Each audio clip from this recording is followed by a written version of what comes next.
Hi everyone! So for today's video, I'm going to teach you how you can easily get a refund from your order on Dhgate.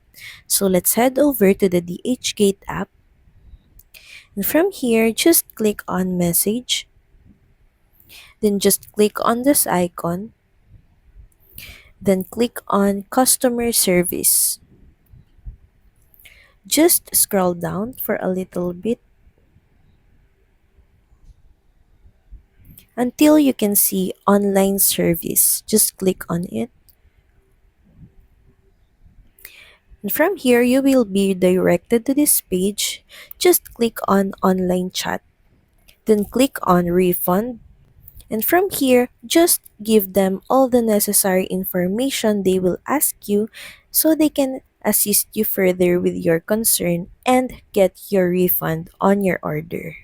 So that's pretty much it. Thank you very much for watching this video. I hope that this helped you on how you can easily get a refund from your order on DHgate. Please don't forget to like, share, and subscribe to the channel. And I will see you again on the next one. Bye!